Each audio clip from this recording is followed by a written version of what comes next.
Bonjour à tous, avec l'aide de Dieu, la Yom Yom du 3 Nissan. Tout d'abord, le Rabbi nous dit il faut étudier le Chumash du jour, le Teilim du jour, le Tanya du jour.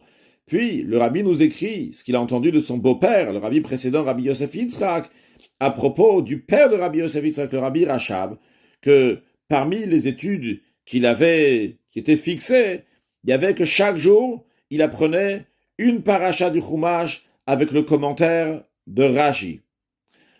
Il récitait du Tanar par cœur. Il y avait Tanar, c'est les initiales de Torah, Nevim, Ketuvim.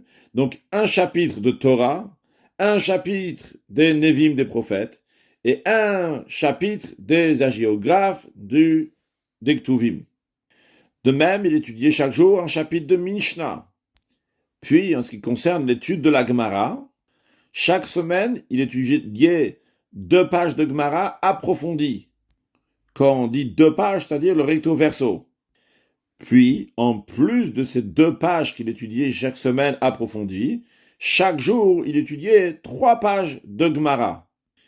Il avait aussi, tous les jours, une étude du Talmud de Yerushalmi, puis une étude des décisionnaires. Mais l'étude des décisionnaires, donc, c'était pas tous les jours. Puis encore une étude qui était partagée sur toute l'année, c'est d'étudier le Midrash Rabbah. Le Midrash Rabbah, donc il y a des Midrashim, des interprétations sur toutes les parachiotes, les passages de la Torah. Maintenant, il y a certains passages donc, qui sont plus longs que d'autres. Par exemple, disons que la paracha de Bereshit a beaucoup de pages et la paracha de Noach a moins de pages.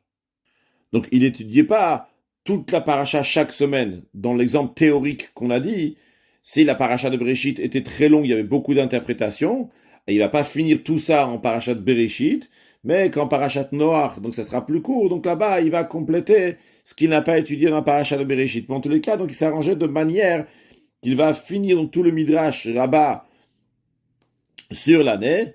Donc, dans l'expression du Hayom Yom, il l'empruntait dans les sidrotes qui étaient longues, dans les parachiotes, dans les passages de la Torah qui étaient longs, et il remboursait dans les parachiotes qui étaient courtes.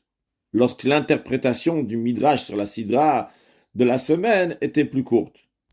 Mashiach now, un excellent Yom.